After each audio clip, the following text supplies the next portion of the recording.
கர்த்தருடைய நாமத்துக்கு மகிமையும் கிருபையும் தயவும் உண்டாவதாக. இந்த நாளின் தேவனுடைய வார்த்தைக்கு ஆதாரமாய் பரிசுத்த வேதாகமத்திலிருந்து ஒரு வசனத்தை வாசிக்கிறேன். ஜெபத்தோடு கவனியுங்கள். சகரியாவின் புஸ்தகம் 8ஆம் அதிகாரம் 16வது வசனம். சகரியா 8:16. நீங்கள் செய்ய வேண்டிய காரியங்கள் என்னவென்றால், அவனவன் பிறனோடே உண்மையை பேசுங்கள், உங்கள் வாசல்களில் சத்தியத்துக்கும் சமாதானத்துக்கும் ஏற்க நியாயம் தீருங்கள். உங்கள் வாசல்களில் சத்தியத்துக்கும் சமாதானத்துக்கும் ஏற்க நியாயம் தீருங்கள். தேவனுடைய நாமத்துக்கு மகிமை கிருபை தயை உண்டாவதாக. இங்கு சத்தியத்தை கொண்டு போய் ஆண்டவர் எந்த இடத்துல வைக்கிறார் என்று சொன்னால், வாசல் நிலைக்காலிலே கொண்டு போய் சத்தியத்தை வைக்கிறதை நாம் பார்க்கிறோம். அந்த வசனம் இவ்விதமாய் சொல்லுகிறது, கர்த்தர் உங்க வாசல்களில் சத்தியத்துக்கும் சமாதானத்துக்கும் ஏற்ற நியாயம் தீருங்கள். அப்போ சத்தியத்தை ஆண்டவர் கொண்டு போய் வைக்கிற ஒரு இடம் ஒவ்வொரு தேவ மனுஷனுடைய வீட்டு வாசற்படி. ஒவ்வொரு தேவ மனுஷனுடைய வீட்டு வாசற்படி. ஏன் ஆண்டவர் அவ்வளவு உயர்ந்த அவ்வளவு சிறந்த உலகளாவிய சத்தியத்தை கொண்டு போய் வாசற்படியில் ஏன் வைக்க வேண்டும் என்பதற்கு பல காரணங்கள் உண்டு. அதிலே பல காரணங்களில் ஒன்று, முக்கியமா 2 காரணம். ஒன்று, வேதம் சொல்லுகிறது, வாசல்களே உங்கள் தலைகளை உயர்த்துங்கள், மகிமையின் ராஜா உட்பிரவேசிக்கிறார். இவ்வளவு நல்ல சத்தியத்தை கொண்டு போய் ஆண்டவர் வாசல்ல வைக்கிறதுக்கு காரணமே, அந்த தேவன் உட்பிரவேசிக்கிற இடம் அந்த வாசலா இருக்கிறது. அப்போ அந்த தேவன் யார்? அவர் சத்தியமும் நிறைந்த தேவன் என்று யாத்திரையாகமம் 34ஆம் அதிகாரம் 6ஆம் வசனம் சொல்லுகிறது. நானே சத்தியம் என்று யோவான் சுவிசேஷம் 14ஆம் அதிகாரம் 6ஆம் வசனம் சொல்லுகிறது.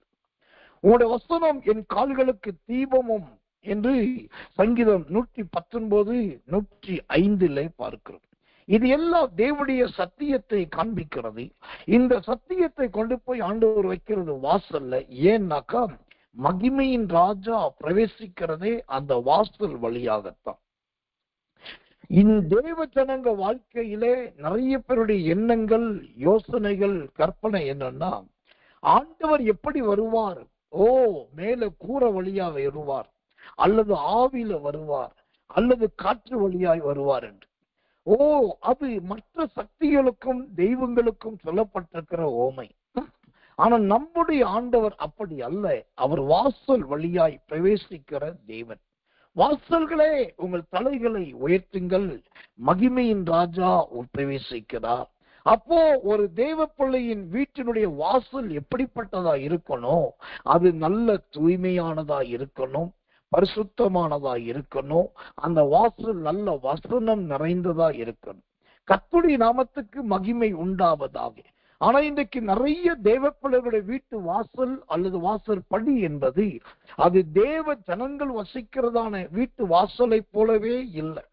ஒரு அனாதை வீட்டு வாசல் படி போலத்தான் இருக்கு. நீங்கள் இன்றைக்கும் கும்பகோணம் போன்ற பாரம்பரியமான பிராமண மனிதர்கள் அதிகம் வாழக்கூடிய கும்பகோணத்துல கும்பேஸ்வரன் கோவில் என்கிற பகுதி மற்றும் பல பகுதிக்கு நீங்க போய் பார்த்தீங்கன்னா, அங்க எல்லா வீடுகள்லையும் பார்த்தீங்கன்னா வீட்டு வாசல்ல அந்த 3 பட்டை அடித்திருப்பார்கள். உச்சியில இருக்கும், வலதுபுற கட்டையில இருக்கும், இடதுபுற கட்டையில இருக்கும். ஏன்னாக்கா, என் வீட்டுக்கு யார் உள்ள வந்தாலும் சாமிய கும்பிட்டுட்டு தான் வரணும், சாமியை கும்பிடாம வரக்கூடாது என்பதற்காகத்தான் விபூதியை பூசி, சந்தனத்தை பூசி, அதுல குங்குமத்தை வச்சு அந்த வீட்டு வாசலையே ஒரு கடவுள் மயமா மாத்திடுறாங்க. ஒரு உலகத்தானுக்கு விக்கிரக ஆராதனைக்காரனுக்கு இருக்கிறதான இந்த ஞானம் இல்லாட்டி இந்த தெய்வ பயம் என்பது இன்றைக்கு நம்முடைய தேவ ஜனங்கள்கிட்ட கிடையாது. இங்க ஆண்டவர் வசனத்தை அல்லது சத்தியத்தை கொண்டு போய் வைக்கிறது வாசல்ல. நான் சொன்னேன், இந்த வாசல்ல கொண்டு போய் ஆண்டவர் சத்தியத்தை வைக்கிறதுக்கு 2 காரணம் உண்டு என்று சொன்னேன். அதுல முதல் காரணம், ராஜா பிரவேசிக்கிறார் என்பது, தேவன் உள்ளே பிரவேசிக்கிற இடம் என்பது. நான் சிறுவனாயிருக்கும் போது என்னோட மூத்த சகோதரி, அவளுடைய பெயர் கிருஷ்ணவேணி. அவள் தான் எங்க குடும்பத்துல எல்லாருக்கும் முதன்மையானவள், மூத்தவள். அவ வீட்டுல இருக்கும்போது சாயங்கால நேரத்துல அந்த ஒரு 4:30 மணி முதல் ஒரு 7 மணி வரைக்கும் வீட்டு கதவை சாத்தவே மாட்டார், சாத்த விடவும் மாட்டார். ஒருவேளை கடைக்கு போறோம், பஜாருக்கு போறோம்னா அந்த 7:30 மணிக்கு அப்புறம் தான் போறது. இல்லைன்னாக்கா 4:30 மணிக்கு 5 மணி இருட்டுக்கு முன்னாடி 5 மணி 5:15 போயிடுறது. ஏன்னா அவங்க சொல்ற அந்த வழக்கம் என்னன்னா, அந்த சாயங்கால நேரத்துல வீட்டுக்குள்ள லட்சுமி வருவா அப்படிம்பாங்க. அப்போ அந்த நாட்கள்ல என்னோட மூத்த சகோதரி அது ஒரு பாரம்பரியமா, அது ஒரு தெய்வாதீனமா நினைச்சாங்க. அப்போ அதை இன்னைக்கு நான் யோசிச்சு பார்க்கிறேன். ஒரு சாதாரண ஒரு விக்கிரகத்தை வணங்குகிற ஒரு ஸ்திரீ அந்த சாயங்கால நேரத்துல ஒரு விக்கிரகத்து பேரை சொல்லி, அது வர்ற நேரம், அது எல்லா வீட்டுல ஓய்வெடுக்க வரும், அதனால கதவு சாத்தக்கூடாது, அது திறந்தே இருக்கும்னு சொல்லி அதற்காகவே வேலையெல்லாம் நிப்பாட்டி, வெளியில போறதை நிப்பாட்டிட்டு ஓசுத்து ரொம்ப பயபக்தியோட விளக்கு கொடுத்து காத்துட்டு இருக்கு. இப்ப நல்லா கவனிக்கணும், இதெல்லாம் நம்ம ஒரு காலத்துல பாரம்பரியம் என்று சொன்னோம், அல்லது சொத்துற சடங்கு என்று சொன்னோம். அதெல்லாம் உண்மைதான், பாரம்பரியம் தான், சடங்கு தான். ஆனா அதை அவர்கள் தெய்வாதீனமா நினைக்கிறார்கள். நம்ம வீடுகள்ல இப்படிப்பட்ட ஒரு தேவ பயம் அல்லது நம்ம வீட்டு வாசலை குறித்த ஒரு ஞானம் நிறைய பேருக்கு கிடையவே கிடையாது. இப்ப 2வது, இந்த வாசலை சத்தியத்தை கொண்டு போய் ஆண்டவர் ஏன் வாசல்ல வைக்கிறாரு? வாசல்ல வைக்கிறதுக்கு 2வது காரணம், ஆதியாகம காலத்திலேயே ஆண்டவர் ஒரு இடத்துல சொன்னாரு, சோத்திரம், நீ பாவம் செய்தால் உன் சோத்திரம் வாசற்படியில் அந்த பாவம் படுத்திருக்கும். நன்மை செய்தால் தேவனுடைய நன்மை உண்டாகும், இல்லாவிட்டால் வீட்டு வாசற்படியில் பாவம் படுத்திருக்கும். அப்போ அந்த பாவமான கிரியை, அசுத்தமான கிரியை அல்லது நம்முடைய அக்கிரமத்தின் மிகுதியாய் உண்டானதான தேவையில்லாத காரியங்கள், இது அந்த வாசற்படியில் இருக்கக்கூடாது. அங்கு சத்தியம் இருந்தால், சத்தியம் என்னும் வெளிச்சம் இருந்தால் அங்க இருள் என்கிற பிசாசு வராது, பாவம் என்கிற அந்தகாரம் வராது. அப்ப சத்தியம் என்கிற வெளிச்சம் தான் அங்க ரொம்ப முக்கியம், ரொம்ப அவசியம். கர்த்தர் நல்லவர், கர்த்தர் நல்லவர், கர்த்தர் நல்லவர். அப்போ சத்தியத்தை கொண்டு போய் வாசல்ல வைக்கிறதுனால ஒரு பக்கத்துல தேவன் உள்ளே பிரவேசிக்கிறார், மறுபக்கத்துல பாவம் அந்த இடத்தை ஆண்டு கொள்ளாதிருக்கிறது. கர்த்தருடைய நாமத்துக்கு மகிமையும் கிருபையும் தயவும் உண்டாவதாக. 3வதாக, இந்த சத்தியத்தை கொண்டு போய் அங்க வாசல்ல வைக்கிறதுக்கு 3வது காரணம் என்ன தெரியுமா? அப்போஸ்தலர் நடபடிகள் புஸ்தகம் 12ஆம் அதிகாரம் 7 முதல் 11 வரைக்கும் நீங்க படிச்சு பாருங்க. அப்போஸ்தலர் 12 7 முதல் 11 வரைக்கும் படிச்சு பாருங்க. அங்கே பேதுரு சிறைச்சாலையில இருக்கிறார். கர்த்தருடைய தூதன் உள்ளே வந்தாச்சு. உள்ளே வந்த தூதன் பேதுருவை தட்டி எழுப்பி அழைத்து கொண்டு போகிறார். போகும்போதே அங்க வேதம் சொல்லுது, முதலாம் காவலை கடந்தார்கள், 2ஆம் காவலை கடந்தார்கள். பிரதான கதவு அண்டையில் வந்தபோது அது அவர்களுக்கு தானாகவே திறவுண்டது. ஆமென். தேவன் சத்தியத்தை வாசல்ல வைக்கிறதுக்கு 3வது ஒரு காரணம், அது தேவ தூதர்கள் தம்முடைய ஊழியர்களை நடத்துகிற பாதை, தேவ தூதர்கள் ஊழியர்களை அழைத்து செல்லுகிற பாதை. அதனாலதான் அந்த வாசல், நம்முடைய வேதத்துல வாசலுக்கு ரொம்ப பெரிய முக்கியத்துவம் இருக்கு. இன்னைக்கு நிறைய ஊழியக்காரர்களுக்கு தெரிஞ்ச ஒரே ஒரு வாசல் என்கிற வசனம் எது? நிறைய விசுவாசிகளுக்கு தெரிஞ்ச வாசல் என்கிற ஒரே ஒரு வசனம் எதுன்னா, இதோ திறந்த வாசலை உனக்கு முன்பாக வைத்திருக்கிறேன் என்று வெளிப்படுத்துற விசேஷம் 3ஆம் அதிகாரம் 10வது வசனத்தை சொல்றாங்க. அந்த திறந்த வாசல் மாத்திரம் கிடையாது. 1 கொரிந்தியர் புஸ்தகம் கடைசி அதிகாரம் 9ஆம் வசனம் நீங்க படிச்சு பார்த்தீங்கன்னா அங்கு வேதம் பவுல் சொல்லுகிறார், பெரிதும் அனுகூலமான கதவு எனக்கு திறக்கப்பட்டிருக்கிறது. அப்போ வாசல்ல சத்தியம் குடிகொள்ளும் போது தேவன் நமக்கு நிறைய வாசல்களை திறக்கிறார். ஒன்று, அப்போஸ்தலனாகிய பேதுரு சிறைச்சாலையிலிருந்து வெளியே போவதற்கான வாசல் அங்கு திறக்கப்படுகிறது. அதே சமயத்துல அதே அப்போஸ்தலனாகிய பேதுரு கொர்நேலி வீட்டிலே உள்ளே பிரவேசிப்பதற்கு கதவு திறக்கப்படுது. கொர்நேலி வீட்டிலே உள்ளே போவதற்கு கதவு திறக்கப்படுது. சிறைச்சாலையிலிருந்து வெளியே போவதற்கு கதவு திறக்கப்படுகிறது. ஏன் என்று சொன்னால் அந்த அப்போஸ்தலனாகிய பேதுரு என்கிற தேவ மனுஷன் நல்ல சத்தியம் நிறைந்த ஒரு மனுஷனாய் இருந்தான். சத்தியத்துல ஊறின ஒரு மனுஷனாய் இருந்தார். நியாயப்பிரமாணத்தை தெரிந்த ஒரு மனுஷனாய் இருந்தார். அது மாத்திரமல்ல, இயேசுவின் அடிச்சுவடுகளை பின்பற்றுகிற பற்றி தெரிந்தவராய் இருந்தார். இந்த பேதுரு என்கிற தேவ மனுஷனுக்குள் எந்த அளவுக்கு அதிகமா சத்தியத்துக்கு மேல் சத்தியம் குடிகொண்டு இருந்ததோ அந்த அளவுக்கு கர்த்தர் நல்லவே. அந்த தேவ மனுஷன் போன இடத்திலெல்லாம் சிறைச்சாலையின் கதவு திறந்து அவரை வெளியே அனுப்பினது. கொர்நேலி வீட்டு கதவு திறந்து அவரை உள்ளே இழுத்து கொண்டது. இதெல்லாம் எவ்வளவு நல்ல அருமையான அனுபவங்கள். எனக்கன்பான தேவ பிள்ளைகளே, இந்த சத்தியம் இன்றைக்கு உங்க வாசல்ல குடிகொண்டு இருக்கிறதா என்று பாருங்க. இந்த சத்தியம் சத்திரம் வாசல்ல நியாயம் தீர்க்கக்கூடியதா, அது உண்மையுள்ளதா இருக்கிறதா என்று பாருங்க. தேவனுடைய நாமத்துக்கு மகிமை, கிருபை, தயை உண்டாவதாக. முதலாவது, இந்த சத்தியம் வாசலில் குடிகொண்டு இருக்கிறது. இரண்டாவதாக அதே வசனம் சொல்லுகிறது, அந்த சகரியாவின் புஸ்தகம் 8ஆம் அதிகாரம் 16வது வசனம் சொல்லுகிறது, கர்த்தர் நல்லவர், கர்த்தர் நல்லவர், பிறனோடே உண்மையை பேசுங்கள். இந்த சத்தியம் இருக்கிற இடத்துல முதலாவது வாசல்கள் எல்லாமே நன்மையின் தயவின் வாசலாய் மாறுகிறது, திறக்கப்படுகிற வாசலாய் மாறுகிறது, உள்ளே பிரவேசிக்கிற வாசலாய் மாறுகிறது, உள்ளே இருந்து வருகிற வாசலாய் மாறுகிறது. இரண்டாவது, இந்த சத்தியம் இருக்கிற இடத்துல ஆண்டவர் தேவ ஜனங்கள்கிட்ட ரொம்ப எதிர்பார்க்கிற ஆண்டோடைய ரொம்ப ஆசை என்னன்னா, தேவ ஜனங்கள் எல்லாருமே ஒருவருக்கு ஒருவர் உண்மையை பேச வேண்டும். அல்லேலூயா, உண்மையை பேச வேண்டும். இன்றைக்கு தேவையில்லாத காரியத்திலெல்லாம் உண்மையை கடைபிடிக்கிறாங்க. ரொம்ப அவசியமான காரியத்திலெல்லாம் உண்மையை கோட்டை விட்டுறாங்க.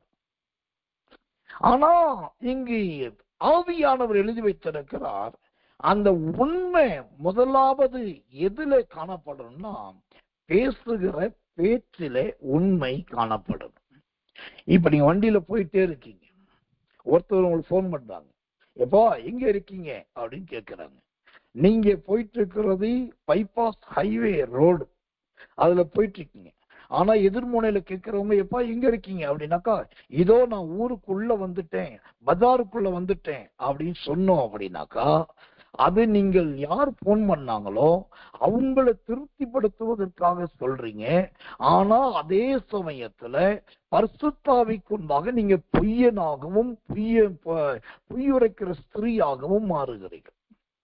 நம்ம வாயில சத்தியம் இருக்கிறது, வாசல்ல சத்தியம் இருக்கிறது, ஜீவியத்துல சத்தியம் இருக்குது, வீட்டுல சத்தியம் பைபிள் இருக்குன்னா நம்ம பேசுகிற பேச்சு முதலாவது கர்த்தர் நல்லவே, அது உண்மை உள்ளதா இருக்கணும். அது காசா இருக்கட்டும், அது பணமா இருக்கட்டும், கணவன் மனைவி உறவா இருக்கட்டும், பிள்ளைகள் பெற்றோர் நட்பா இருக்கட்டும், ஊழியக்கார விசுவாசியுடைய ஐக்கியமா இருக்கட்டும், சாதாரண வெளி மனிதர்கள் பேசும்போது வருகிற வார்த்தையா இருக்கட்டும், எந்த நேரத்திலும் யாரிடத்தில் பேசினாலோ நம்முடைய பேச்சு இந்த சகரியா 8:16 சொல்லுகிறபடி அது உண்மையுள்ள ஒரு பேச்சா இருக்க வேண்டும்.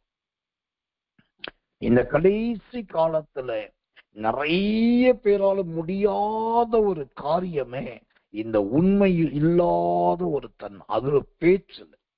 நான் பல நேரத்துல பல ஜனங்கள்கிட்ட பார்த்து ரொம்ப துக்கப்பட்ட ஒரு காரியம் என்னன்னா, அந்த வாயின் வார்த்தையில உண்மை கிடையாது. ஒரு பொருள் வாங்கியிருக்காங்க, 2500 ரூபாய்க்கு வாங்கியிருக்காங்க. எவ்வளவுக்கு வாங்கினீங்க அப்படின்னாக்கா, அது நல்ல ஒரு பெருமை வரணுன்றதுக்காகவே அது ஆயிடுச்சு 3000 ரூபாய் 3500 ரூபாய் ஆயிடுச்சு. அப்புறம் சுத்தி வளைச்சு அதெல்லாம் பேசியிருந்தா இப்படிதான் சொன்னாங்க. அப்புறம் நான் குறைச்சி வாங்கினேன், 2500 ரூபாய்க்கு வாங்கினேன். ஏன் அதை எடுத்த உடனே சொல்லும் போது, ஆமா நான் 2500 ரூபாய்க்கு தான் வாங்கினேன். ஒரு சின்ன வார்த்தை, ஆனா அந்த சின்ன வார்த்தையில ஆண்டவர் பெரிய உண்மையை மறைச்சு வச்சிருக்கார். தேவனுடைய நாமத்துக்கு மகிமை, கிருபை, தயை உண்டாவதாக. அப்போ சத்தியத்தை பேச விரும்புகிற நாம், சத்தியத்தின்படி ஜீவிக்க விரும்புகிற நாம், சத்தியத்துக்காகவே வாழ்கிற நாம், இரண்டாவது என்ன செய்ய வேண்டும்? ஒருவரோடு ஒருவர் பேசுகிற எல்லா பேச்சிலும் நல்ல உண்மையை பேசுகிறவர்களா இருக்க வேண்டும். இந்த உண்மை மாறும்போது எதுல மாறுது தெரியுமா? அடிக்கடி இந்த வாட்ச் பார்த்து மணி சொல்றது அடிக்கடி உண்மை மாறும். கர்த்தர் நல்லவன். 9:30 மணி அப்படின்னா மணி 10 போது என்ன பண்ற அப்படிம்போம். சோதிரும் 10 மணினாக்கா மணி 10:30 11 ஆக போகுது, ஏன் இப்படி பண்ணிட்டு இருக்க அப்படிம்போம். ஆனா கண்ணுக்கு முன்னாடி தெரியும், ஒரு முள்ளு 9ல நிக்குது, மறுமுள்ளு 6ல நிக்குது, ஏறத்தாழ 9:30 மணி ஆகுது அப்படின்னு நல்லா தெரியும். அதுதான் நம்ம 9:30 சொல்லணும். ஆனா இது ஒரு பெரிய பாவம் கிடையாது, இது ஒரு பெரிய தவறு கிடையாது. இப்படி சொன்னாதான் அவங்க அப்படி பண்ணுவாங்கன்னு சொல்லிட்டு நேரத்தை கூட்டி சொல்றது அல்லது நேரத்தை குறைச்சி சொல்றது. கொஞ்சம் யோசித்து பாருங்க. கர்த்தர் நல்லவே, கர்த்தர் நல்லவே.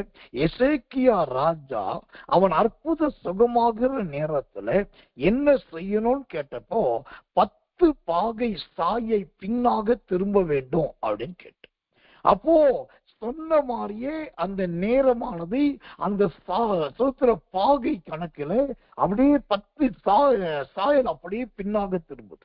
ஒருவேளை அது 12 அல்லது 9 மாறி இருந்தா என்ன ஆயிருக்கும்? சூழ்நிலையே மாறி போயிருக்கும், எல்லா கணக்கு வழக்குகள் மாறி போயிருக்கும். அப்போ தேவனுக்கு மகிமை உண்டாவதாக. என் அன்பு சகோதர சகோதரிகளே, கூடுமான வரைக்கும் எல்லாவற்றிலும் உண்மையை பேசுங்கள். உங்க பிள்ளைகள்கிட்ட பேசும்போதும் சரி, கணவன் மனைவி கிட்ட பேசினாலும் சரி, மனைவி கணவன்கிட்ட பேசினாலும் சரி, கூடுமான வரைக்கும் உண்மையை பேசுங்க. ஏன் உண்மையை மட்டும் பேசணும் அப்படின்னு சொல்லி ஆணித்தரமா நான் சொல்றேன் அப்படின்னா, நீங்க பேசுகிற ஒவ்வொரு உண்மைக்கும் ஆண்டவர் ஒவ்வொரு கணத்தை வச்சிருக்காரு. பரலோகத்துக்கு போகும்போது அங்கு தேவ ஜனங்களுக்கு ஒரு வரவேற்பு பகுதி ஒன்று உண்டு. அந்த வரவேற்பு பகுதியில பல தூதர்கள் பல காரியத்தை சொல்லி கூப்பிடுவாங்க. அதுல சில தேவ மனிதர்களை அங்க இருக்கிற பிரதான தூதன் என்ன சொல்லி கூப்பிடுவானா, சோத்திரம் உண்மையும் சோத்திரம் உண்மையும் என்று சொல்லி கூப்பிடுவானா. நீங்க உண்மையா இருந்தீயே, உண்மையாய் ஊழியம் செய்தீர்களே என்ற எங்கள் ஊழியத்தை நிறைவேற்றினீர்களே, உங்க உண்மையாய் ஜீவித்தீர்கள் என்று சொல்லி அந்த உண்மையும் உத்தமமான ஊழியக்காரனே, உண்மையும் உத்தமமான ஊழியக்காரி என்று சொல்லிதான் கூப்பிடுவார்கள். அப்போ பரலோகத்துக்குள்ள நுழையணும் அப்படின்னா இந்த சர்டிபிகேட், இந்த விசா கம்பல்சரி கண்டிப்பா தேவை. எந்த சர்டிபிகேட்? உண்மை என்கிற சர்டிபிகேட், உத்தமம் என்கிற விசா.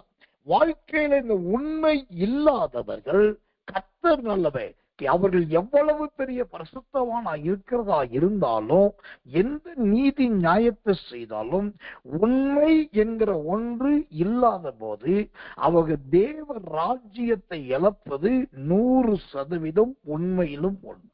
அப்புறம் பாட்டு பாடி என்ன பிரயோஜனம்? இருட்டோட ஜபத்துக்கு என்ன பிரயோஜனம்? இரவுக்கிற ஜபத்துல இருந்து என்ன பிரயோஜனம்? தினந்தோறும் ஆராதனைக்கு என்ன பிரயோஜனம்? அல்லது பெரிய பெரிய கூட்டங்களுக்கு போய் என்ன பிரயோஜனம்? அல்லது அநேக ஊழியர்களோட ஐக்கியம் வச்சு என்ன பிரயோஜனம்? தசோபாகம் காணிக்க கொடுத்து என்ன பிரயோஜனம்? கடைசியா தேவராஜ்யத்துல போகும்போது உண்மையும் உத்தமமான ஊழியக்காரனே ஊழியக்காரியன் கூப்பிடப்படாவிட்டா நம்ம செய்த எல்லாமே வீணாய் போயிடும். அதனாலதான் சாலமோன் ரொம்ப அழகான ஒரு வார்த்தை சொன்னார். தைலக்காரனுடைய தைலத்துல செத்த ஒரு ஈ விழுமாகில் அது முழு தைலத்தையும் கெடுத்து நார பண்ணிவிடும். அதே போலதான் உங்க ஜீவியம் பரிசுத்தவானுடைய ஜீவியமா, பரிசுத்த வாழ்க்கையினுடைய ஜீவியமா, தேவனுக்காக வாழ்கிற ஜீவியமா இருக்கிறது உண்மைதான்.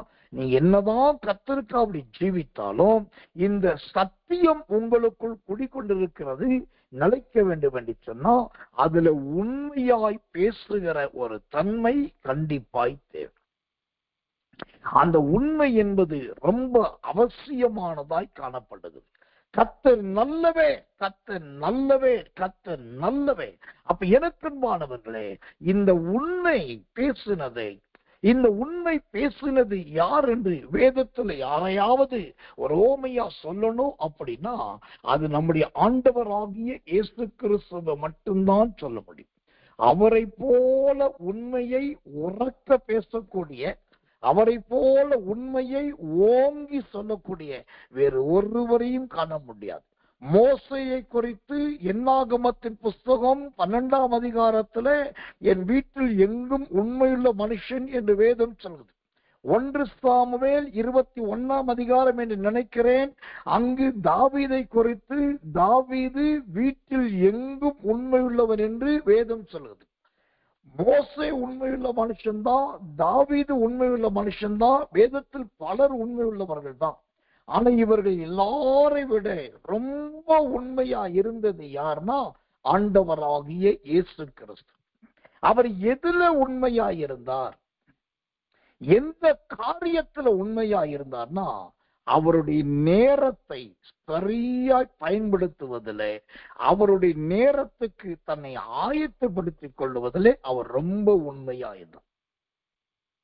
எந்த நேரத்தை பயன்படுத்தி எந்த நேரத்துக்கு ஆயத்தமானார்?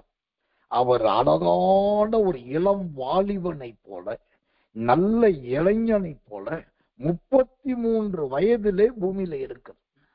இப்போ ஒரு வயது வல்லுநர்கள் சொல்லுகிறார்கள் 33.5 வயதிலே அவர் சோத்திரம் பிதாவுக்கு ஒப்பு கொடுத்து சிலுவையில் அறையப்பட்டு மரித்தார். இப்ப நல்லா கவனிக்கணும், அவருக்கு அந்த 33 வயது ஆன உடனேயே அவர் தன்னை ஆயத்தப்படுத்த ஆரம்பித்து விட்டார். சீசர்கள்ட்ட சொல்ல ஆரம்பிச்சுட்டாரு, இதோ நான் சீக்கிரமாய் பிதாவினிடத்தில் போவேன். ஒருவன் என்னை காட்டி கொடுப்பான், நீங்கள் எல்லாரும் செதறி போவீர்கள். இப்படி என்னை அழைத்து கொண்டு போவார்கள், எல்லாத்தையும் சொல்ல ஆரம்பித்தார். இப்ப கவனிங்க, அவர் அந்த நேரத்தை கடைபிடிப்பதுல, அவருக்கு கொடுக்கப்பட்ட காலம் முடிவடைய பண்ணுவதுல எவ்வளவு உண்மையா இருக்கிறார் பாருங்க. கூட்டி கேட்கவோ அதிகரித்து கேட்கவோ இன்னும் கொஞ்சம் காலம் போகட்டும் என்று சொல்லாமல், கர்த்தர் நல்லவே, தான் மறிக்க வேண்டியது வந்தாலும், ஜீவனை விட வேண்டியது வந்தாலும், முழு உலகத்தின் பாவத்தையே சுமந்து தீர்க்க வேண்டியது வந்தாலும், அது எல்லாவற்றுக்கும் அவர் தயங்காமல் தன்னை உண்மையாய் ஒப்பு கொடுத்தார். அதனால்தான் ஏசாயாவில வேதம் சொல்லுகிறது, அவர் பதில் பேசாமலும் அடிக்கப்படுகிற ஆட்டை போலவும் காணப்பட்டார். எனக்கன்பான தேவ பிள்ளைகளே, இந்த சத்திய வசனத்தை குறித்த, இந்த சத்தியத்தை தொடர்ந்து கேட்கிறவர்களுக்கும் சரி, இந்த சகரியா 8ஆம் அதிகாரம் 16ஆம் வசனம் என்கிற இந்த சத்தியத்தை கேட்கிறவர்களாக இருந்தாலும் சரி, உங்க எல்லாருக்கும் நான் சொல்லுகிற காரியம், எந்த அளவுக்கு உண்மையை பேச வேண்டுமோ, எந்த அளவுக்கு உண்மையை சொல்ல வேண்டுமோ, அந்த அளவுக்கு தவறாமல் உண்மையை பேசு. ஒவ்வொரு காரியத்திலும் உண்மையை பிரதிபலிங்க. ஏன்னா தேவனுடைய வருகை ரொம்ப சீக்கிரம். திடீரென்று நம்முடைய ஜீவன் போனா, உண்மையும் உத்தமமான ஊழியக்காரியே, உண்மையும் உத்தமமான ஊழியக்காரனே என்கிற அந்த அழகான வரவேற்பின் சத்தம் நம்ம காதுகளில் கேட்க வேண்டும். கர்த்தருடைய நாமத்துக்கு மகிமையும் கிருபையும் தயவும் உண்டாவதாக. இந்த உண்மை எங்கு இடறுகிறது, உண்மை எங்கு தவறுகிறது? நான் இந்த உண்மை தவறுகிற சில இடத்தை சொல்றேன். அது உண்மையா இல்லையா என்பதை நீங்களே கண்டுபிடிங்க. அது உங்களுக்கு வருத்தத்தை கொடுத்தா அதனால நான் சந்தோஷப்படுவேன். அது உங்களுக்கு சந்தோஷத்தை கொடுத்தா கர்த்தர் உங்களில் சந்தோஷப்படுவார். அப்போ இந்த தேவ ஜனங்கள், நான் மற்ற யாருடைய உண்மையை குறித்து பேச விரும்பல. இன்றைக்கு பிராக்டிக்கல் லைஃப்ல இந்த கரண்ட் சிச்சுவேஷன்ல இருக்கிற இந்த பெண்டிகாஸ்டல் என்று சொல்லக்கூடிய பெந்தேகோஸ்து விசுவாசிகளுடைய ஜீவியத்துல உண்மை எங்க தவறுது, எங்க மாறுது அப்படின்னாக்கா, நிறைய தேவ பிள்ளைகள் வாழ்க்கையில அவங்க வாயின் வார்த்தையில தான் உண்மை மாறுது. வாயின் வார்த்தையில தான் உண்மை தவறுது. முந்தா நாள் 2 நாளைக்கு முன்னாடி உட்கார்ந்து ஜெபம் பண்ணி கொண்டிருந்தேன். அப்ப திடீரென்று ஒரு தேவ பிள்ளைய கர்த்தர் எனக்கு நினைவுபடுத்தினார். அப்போ அவங்கள பத்தி நினைவுபடுத்திட்டு அவங்க என்ன செய்தாங்க, என்ன சொன்னாங்க, எதை செய்யல அப்படின்றத கர்த்தர் ரொம்ப தெளிவா என்னோட இணைப்பு. அந்த குறிப்பிட்ட அந்த தேவ பிள்ளை 3, எனக்கு தெரிஞ்சு 3 அல்லது 4, அதிகபட்சம் 5 முறை எனக்கும் சரி இயேசுவின் வல்லமை ஊழியத்துக்கு சரி ரொம்ப முக்கியமா விசேஷ விதமா எனக்கு அவர்கள் கொடுத்த ஒரு வாக்குறுதி உண்டு. ஆனா கொடுத்த வாக்குறுதி அவங்க சொல்லிட்டு இதை பண்ற பாஸ்டர், அதை பண்றேன்னே, அதை பண்றேன், இதை பண்றேன்பாங்க. அந்த பர்டிகுலர் டைம் வரும்போது காணப்படாம போயிடுவாங்க. பிரேயருக்கு வர்றது கிடையாது, மீட்டிங் அட்டன் பண்றது கிடையாது, அப்புறம் போன் பண்ணி ஜெபிக்கிறது கிடையாது, எந்த ஆலோசனை கேட்கறது கிடையாது. அப்படியே கொஞ்ச நாள் மறைஞ்சு போயிடுவாங்க, சைலண்ட் ஆயிடுவாங்க. அப்புறம் கொஞ்ச நாள் கழிச்சு நம்ம மறந்துருவோம் நினைச்சிட்டு திரும்பவும் லைனுக்குள்ள வருவாங்க. நான் அதை குறித்து கேட்பதே கிடையாது. இப்படி 3, 4 முறை பெரிய வாக்குறுதிகளை கொடுத்து நிறைவேற்று. இப்ப நல்லா கவனிக்கணும், தேவ ஜனங்கள் வாழ்க்கையில உண்மை எங்க தவறுது அப்படின்னா, அவசரப்பட்டு வாக்குறுதி கொடுப்பதும், வாக்குறுதியை நிறைவேற்ற வேண்டிய நேரம் வருதுன்னு தெரிஞ்ச உடனே உட்கார்ந்து கணக்கு போடுறது. ஐயோ நம்ம அதை சொல்லிட்டோம், இத பண்ணுனாக்கா இதுக்கு இவ்வளவு ஆகும், அதுக்கு அவ்வளவு ஆகும், இதுக்கு ஓடணும், அதுக்கு ஓடணும், அதை பார்க்கணும், இதை பார்க்கணும், இது ஏன் வேணாம், இந்த வம்பே வேண்டாம் அப்படின்னு கொஞ்சம் ஒதுங்கிருவோன்ட்டு சைலண்டா ஒதுங்கிறது. 2வது, தேவ ஜனங்க வாழ்க்கையில உண்மை எங்கே பெறலுது அப்படின்னாக்கா, மௌனத்தினால் உண்மை பெறலுகிறது. மௌனத்தினால் பெறலுதல் எப்படி? இதுவும் நம்முடைய ஊழியத்தை சார்ந்த பிரதானமான சில தேவ மனிதர்கள், அதுல குறிப்பிட்டு கர்த்தருடைய பகுதி நேரமாய் ஊழியம் செய்கிற விசேஷித்த ஊழியர்கள், அவங்க நெருக்கத்துல இருந்து, உபத்திரவத்துல இருந்து மகா வேதனை சந்திக்கும் போது ராத்திரி 1:30 மணிக்கு போன் பண்ணுவாங்க, மறுநாள் காலையில போன் பண்ணுவாங்க, அப்புறம் அப்பப்போ அப்டேட் பண்ணிட்டே இருப்பாங்க. நான் ஏதோ கவர்மெண்ட்ல ரெக்கார்ட் ஆபீசரா இருக்கிற மாதிரி ஒவ்வொன்றத்தையும் அப்டேட் பண்ணிட்டே இருப்பாங்க. பொறுமையா கேட்டுட்டே இருப்போம். ஆனா அவங்களுக்கு போராடி ஜெபித்து தேவனுடைய வார்த்தை சொல்லி அவங்களுக்கு சவாலிட்டு இந்த நாள்ல இது நடக்கும் பாருங்கன்னு சொல்ல, அந்த காரியம் நடந்து முடிஞ்ச உடனே அவங்களுக்கு கிடைக்க வேண்டிய அந்த ப்ரமோஷன், ஒரு மேலான இடம் கிடைச்ச உடனே இந்த ஜெபித்த, இந்த தீர்க்கதரிசனம் சொன்ன, ராத்திரியும் பகலும் சுத்திரம் பொறுமையா கேட்ட அந்த தேவ மனிதர்களை குறித்து எதுவுமே பேசாம மௌனமா இருந்துரும். மௌனம் காப்பது. நம்ம போன் பண்ணி பேசினாதானே ஏதாவது அவர் எதிர்பார்ப்பார், நம்ம விசாரிச்சாதானே அவர் ஏதாவது சொல்லுவார், இல்லாட்டி நம்ம ஏதாவது செய்யணும், ஒண்ணுமே வேண்டாம், அப்படியே சைலண்டா இருந்துரும். ஆனா ஊழியத்துல இருப்பாங்க, ஐக்கியத்தில் இருப்பாங்க. ஆனா காது கேட்காத செவிடர்களை போல மௌனமா இருப்பார். இந்த இடத்துல அந்த உண்மை என்பது அப்படியே பெறலுகிறது. 3வது, நம்முடைய ஆவிக்குரிய தேவச்சனங்க வாழ்க்கையில இந்த உண்மை எங்கு சறுக்குகிறது? உண்மை சறுக்குகிற இடம் எது தெரியுமா? அந்த தேவனுக்காக அல்லது தேவனுடைய ஊழியக்காரனுக்காக கொடுக்கிற நேரத்துல அல்லது செய்யணும்னு நினைக்கிற நேரத்துலதான் இந்த உண்மை நிறைய கால் சறுக்குது. ஏன்னாக்கா அந்த கொடுக்க வேண்டிய பகுதி வரும்போது, ஒரு பங்கு வரும்போது, அது அவங்க கண்ணுக்கு அந்த நேரத்தில் எப்படி தெரியுது? ரொம்ப பெருசா தெரியுது.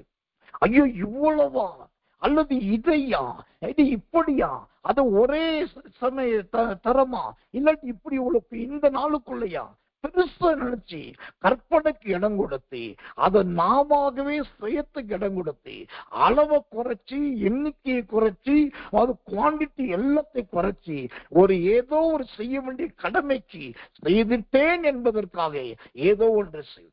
இந்த இடத்துல இந்த உண்மை சறுக்கி போகிறது. இன்றைக்கு காலையில நான் ஜெபித்துட்டு அப்படியே கொஞ்சம் வாக் பண்ணி ப்ரேயர் பண்ணிட்டு இருந்தேன். அப்போ அப்படியே ஸ்தோத்திரம் பண்ணிட்டு இருக்கும் போது வேத பகுதிகள் தேவனுடைய கிருபையினால் என் சிந்தையிலே ஓடிக்கொண்டது. திடீரென்று யோசித்து பார்த்தேன். ஈசாக்குக்கு தேவன் 100 மடங்கு பலன் கொடுத்தார் என்று பார்க்கிறோம். 100 மடங்கு. அப்ப 100 மடங்கு என்றால் என்ன அப்படின்னு சொல்லி யோசிக்க ஆரம்பிச்சு. அப்ப 1 மடங்கு என்றால் என்ன? 1 மடங்கு என்பது எப்படிப்பட்டது அப்படின்னு பார்க்கும்போது, அது ஒரு குறிப்பிட்ட எல்லையையும் குறிப்பிட்ட அளவு, அந்த குறிப்பிட்ட அளவே கிட்டத்தட்ட அது அமைக்கி குலுக்கி சரிந்து விழுகிறபடி இருக்கு. இப்ப அதே இது இப்போ 100 மடங்கு அப்படின்றப்போ அது எவ்வளவாய் மாறுகிறது? பயங்கரமா போகுது. இப்போ 100 மடங்கு நான் கால்குலேட் பண்ணி பார்த்தேன்.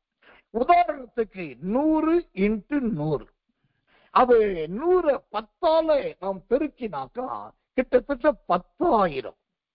அப்ப ஈசாக்குக்கு கிடைத்த பங்கு 10,000 மடங்கு. இது என்னுடைய குறுகிய சின்ன மூளையை வச்சு நான் போட்ட கணக்கு.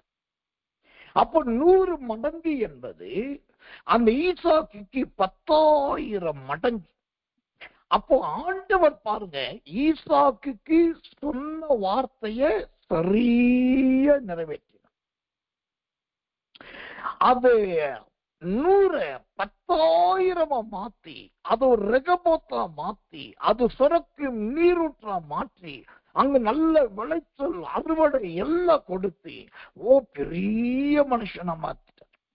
அப்ப ஆண்டவர் அவர் சொன்ன வார்த்தையில, அவரோட வாக்குறுதியில அவர் உண்மையுள்ளவராய் இருக்கிறார்.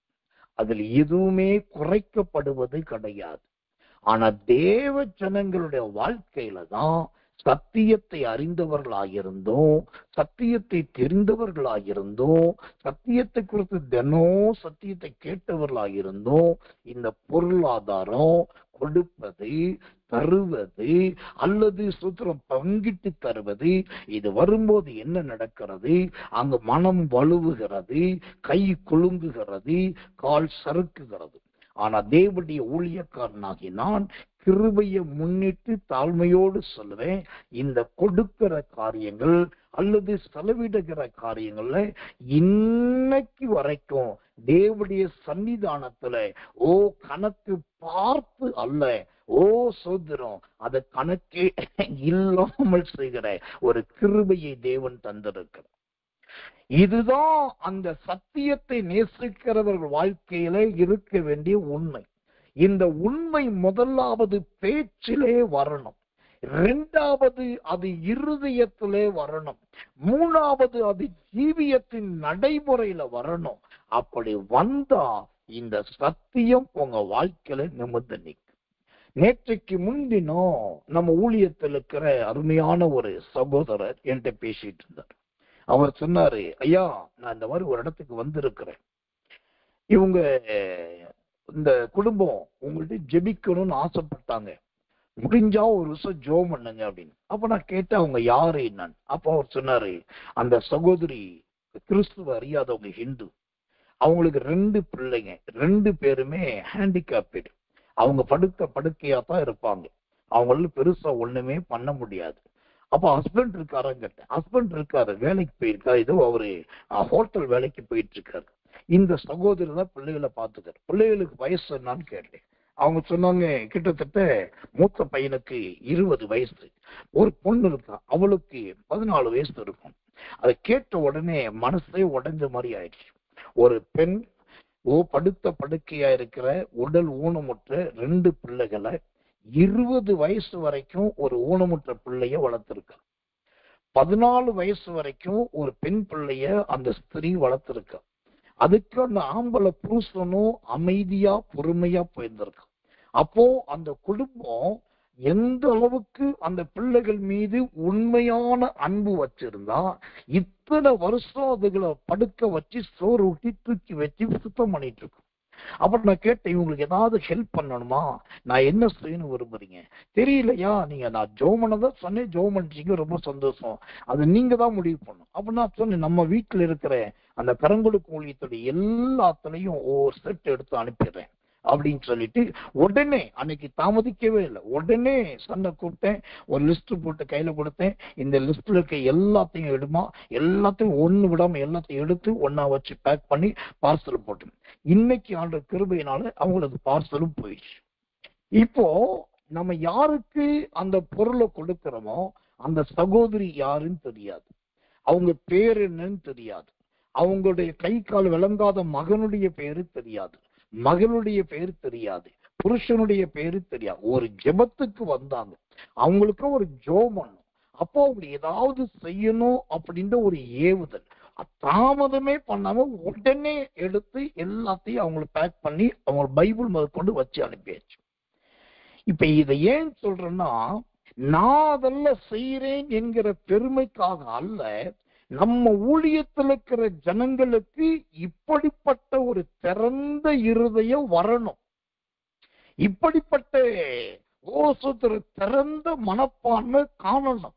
இது பண்ணிட்டா சுருங்கிருமே, அதை பண்ணிட்டா குறைஞ்சிருமே, இது இல்லாட்டி இல்லாம போயிருமேன்னு சொல்லி அந்த எண்ணமே இருக்கக்கூடாது. கூடுமான வரைக்கும் அந்த உண்மை என்பது முதலாவது பேச்சிலே காணப்பட வேண்டும். 2வது உங்களுடைய சொந்த குடும்பத்துல ஒருவருக்கு ஒருவர் காரியத்துல தனிப்பட்ட ஜீவியத்துல அந்த உண்மை காணப்படணும். 3வது உங்க வாழ்க்கையின் செயல்பாடு, நடைமுறை, நடவடிக்கை, மற்றவங்களோட பழகுகிற பழக்கம், இவைகளில் அந்த உண்மை காணப்பட வேண்டும். தேவனுடைய நாமத்துக்கு மகிமையும் கிருபையும் தயவும் உண்டாவதாக. கடைசியா இந்த உண்மை எங்கு காணப்பட வேண்டும்? சத்தியம் என்கிற உண்மை எங்கு காணப்படணும்னா, உங்களுக்கு ஒரு எச்சரிப்பின் செய்தியை நான் சொல்லி முடிக்கிறேன். இது ரொம்ப கருதலானது, இது எச்சரிக்கையானது, உங்களுடைய நன்மைக்காக நான் அதை சொல்றேன். கர்த்தருடைய நாமத்துக்கு மகிமையும் கிருபையும் தயவும் உண்டாவதாக. நன்றாய் கவனிங்கள் தயவு செய்து.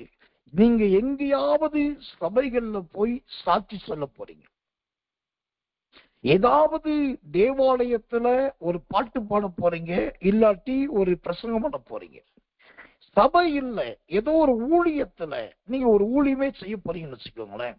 அந்த தேவனுடைய சமூகத்துல போய் உக்காந்துட்டீங்க, மைக்கு கையில் எடுத்துட்டீங்க, ஊழியத்தை செய்ய ஆரம்பிச்சிட்டீங்கன்னா எந்த காரணத்தை கொண்டும் தேவ சமூகத்துல பொய்யே பேசக்கூடாது. இரும்ப சோத்திரம் தங்கம் சொல்லக்கூடாது, ஈயத்தை சோத்திரம் வெண்கலம் சொல்லக்கூடாது. இப்படி சொன்னாதான் எல்லாரும் என்னை பார்ப்பாங்க அப்படின்னு நினைச்சுக்கிட்டு தேவ சமூகத்துல பேசக்கூடாது. இப்படி கூட்டி சொன்னாக்கா அது கர்த்தருக்கு மகிமையா இருக்குன்னு சொல்லி ஒரு பொய் சொல்லி கர்த்தருக்கு மகிமையை கொண்டு வரக்கூடாது. இதை நான் ரொம்ப குறிப்பிட்டு எச்சரிப்பா சொல்றேன்னு சொல்லிட்டு சொல்லிக் கொடுக்கறது காரணம் என்னன்னா, சில தேவ சமூகத்துல போய் சின்ன காரியத்தை வேற மாதிரி மாத்தி பேசிட்டு ரொம்ப திறமையா பேசினதாகவும், எல்லாருக்கும் ஆச்சரியத்தை கொடுக்கிற மாதிரி பேசினதாகவும், ரொம்ப விளங்குற மாதிரி சாட்சி சொன்னதாகவும், அது ரொம்ப முக்கியமா நான் சொன்ன கூட்டி சொன்ன குறைச்சி சொன்னதுல கர்த்தருக்கு பிரியமா இருந்தது நினைச்சிட்டு நிறைய பேர் வெளியில வர்றாங்க. ஆனா தேவ சன்னிதானத்திலே தேவ சமூகத்திலே கர்த்தருடைய பலிபீடத்துல இருந்துகிட்டு நீங்க பாட்டு மூலமா, துதி மூலமா, செய்தி மூலமா அல்லது சாட்சி மூலமா சின்னதா ஒரு பொய் சொல்லியிருந்தாலும் அதை சொல்லிட்டு நீங்க வெளியில வந்த பிறகு 4 நாள் 5 நாள்ல பாருங்க ஒரு பெரிய குழப்பத்தை நீங்க சந்திச்சிருப்பீங்க. மிகப்பெரிய ஒரு போராட்டம் உங்களுக்கு வந்திருக்கும். இல்லாட்டி இருதயம் வலிவி போகத்தக்கது, உடஞ்சி போகிறது, துக்க செய்தி ஒண்ணு வரும். ஏன்னா தேவன் தன்னுடைய சன்னிதானத்துல, தேவன் தன்னுடைய சமூகத்துல யாருமே பொய் பேசுறத விரும்புவதே கிடையாது. ஒருத்தரும், அது எந்த காரியமா இருக்கட்டும், உள்ளதை உள்ளதென்றும் இல்லாததை இல்லாததென்றும் சொல்லுங்கள். மிஞ்சினது எல்லா பாவத்தினால் நிறைந்திருக்கும். நீங்க போய் நிக்கிறது சத்தியம் நிறைஞ்ச இடம். நீங்க பேசிட்டு இருக்கிறது சத்தியத்தை குறித்தது. அந்த இடத்துல தயவு செய்து பக்கத்துல புருஷங்க சாட்சியை கேட்டுட்டு இருக்காரு, என்னுடைய நாத்தனாரு, குழந்தனாரு, சொந்தக்காரர் அவங்களாம் கேட்டுட்டு இருக்காங்க. அவங்களுக்கெல்லாம் ஒரு ட்விஸ்ட் வைக்கணும், அவங்களுக்கு ஒரு சர்ப்ரைஸ் கொடுக்கணும்னு சொல்லிட்டு தேவனுடைய பலிபீடத்துல கூட்டி பேசுறது, குறைச்சி பேசுறது, இல்லாததை இருக்கிற மாதிரி பேசுறது, இட்டுக்கட்டி பேசுறது, மற்றவங்களை திருப்திப்படுத்துறதுக்காக தேவ சமூகத்துல பயன்படுத்துறது, இது எல்லாம் உங்களுடைய சரீரத்துல நோயையும் உங்க குடும்பத்துல பிசாசின் போராட்டத்தை கொண்டு வரும். இந்த சாட்சிக்கு, இந்த ஜபத்துக்கு, இந்த அறிக்கைக்கு அப்புறம் பாத்தீங்கன்னா நீங்க வெகுவா தண்டிக்கப்படுவீங்க, வெகுவா பாதிக்கப்படுவீங்க. ஆனா இது இந்த வெளிப்பாடு இல்லாததுனால நிறைய பேர் சொல்ற ஒரு குற்றச்சாட்டு என்ன தெரியுமா?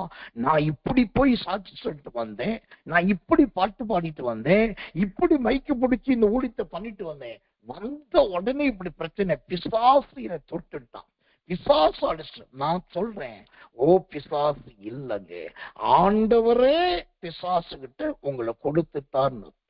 இப்ப செய்ய வேண்டியது என்ன? எது உள்ளதோ உள்ளதை உள்ளது என்று சொல்லுங்க, எது இல்லையோ இல்லாததை இல்லாதது என்று சொல்லுங்க. மிஞ்சினது எல்லாம் பாவத்தினால் நிறைந்திருக்கிறோம்.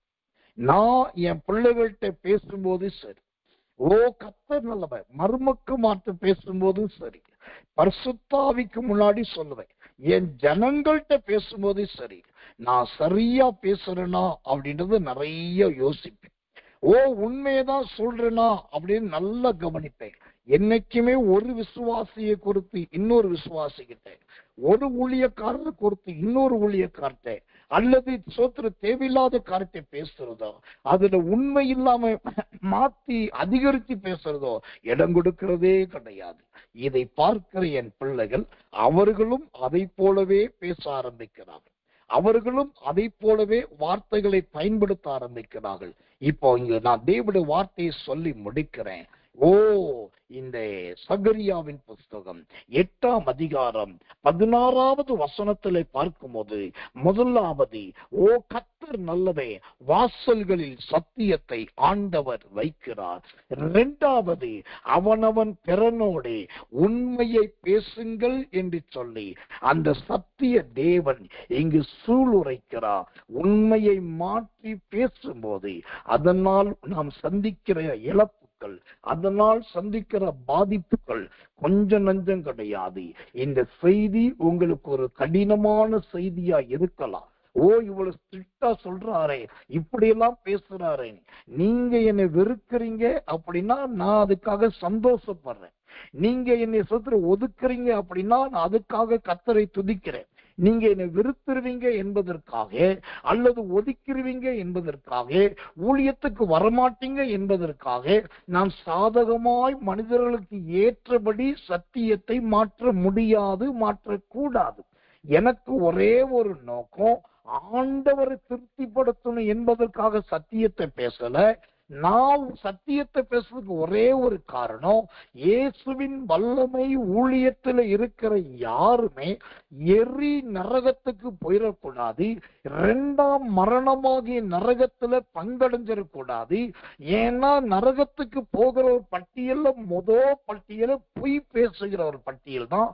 அப்ப நம்ம ஊழியத்திலிருந்து தப்பி தவறி கூட ஒருத்தரும் அந்த பசுத்தர் 2ஆம் மரணத்துக்கும் போயிடக்கூடாது, அக்கினி நரகத்துக்கு போயிடக்கூடாது.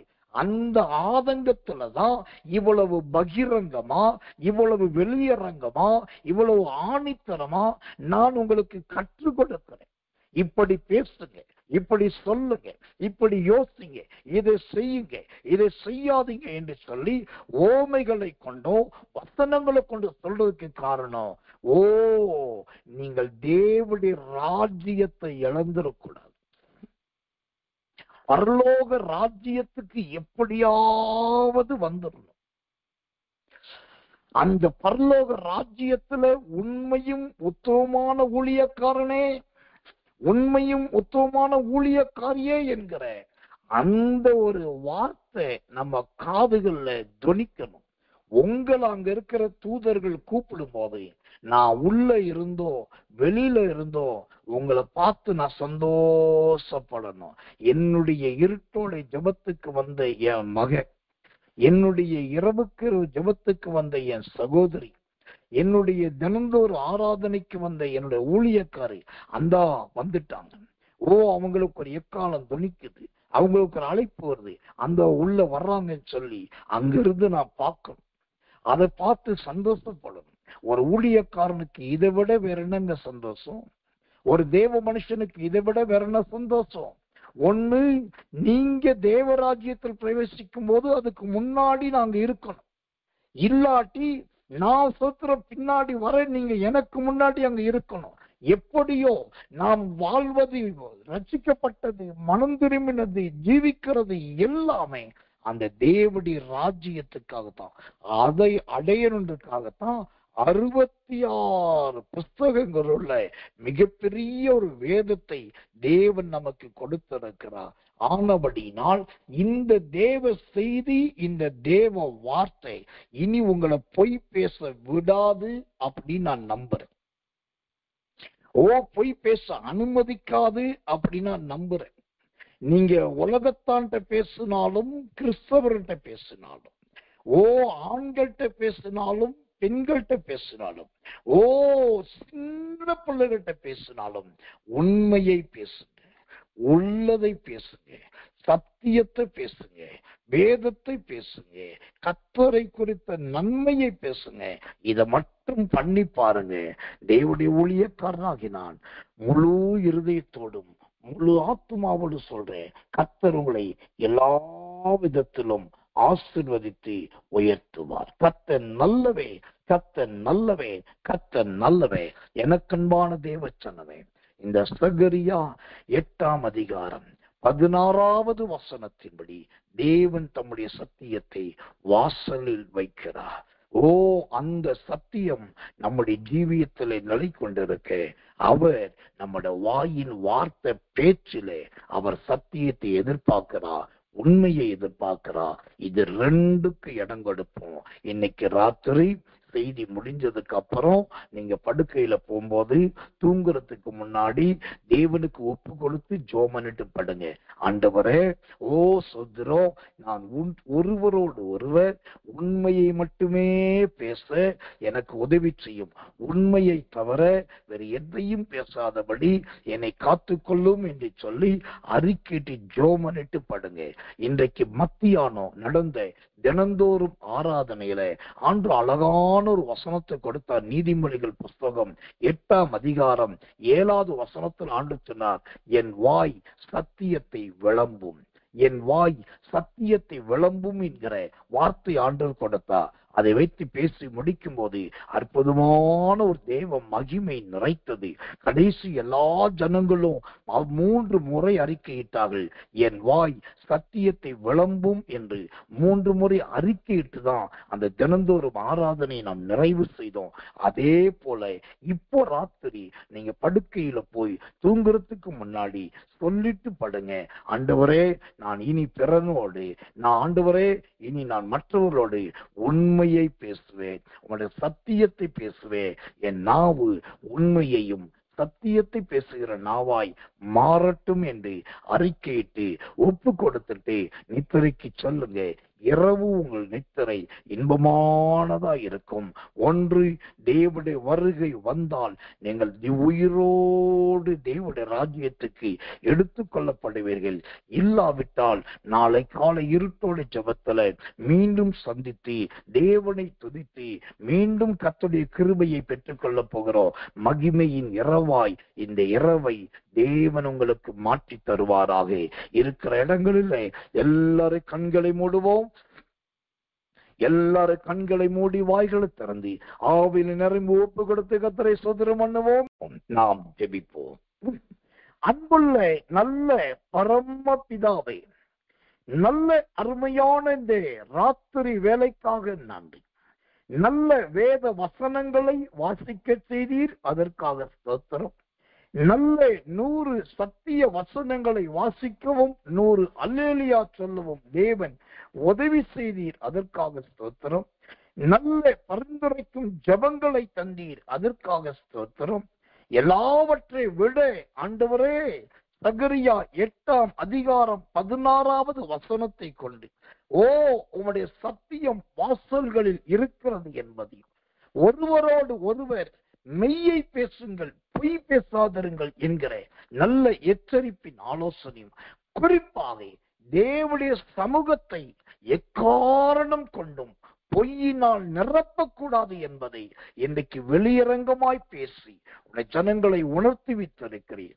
இன்றைக்கு இரவிலே உடன்படிக்கை செய்து கர்த்தரோடு ஒப்புரவாகி சத்தியத்துக்கு இடம் கொடுத்து ஜெபித்து விட்டு நித்திரைக்கு சொல்ல உள்ள பிள்ளைகளுக்கு உதவி செய்யும். நாளை காலையிலுக்கு இருட்டோட ஜெபத்துக்கு குடும்பமாய் எல்லாரும் வந்து பங்கு பெற தேவன் உதவி செய்யும். தாழ்த்தி ஒப்பு வைக்கிறோம். இயேசுவின் ரத்தம் செய்யும். இயேசுவின் நாமத்தில் ஜெபிக்கிறோம். ஜெபம் கேளும் ஜீவனுள்ள நல்ல பிதாவே.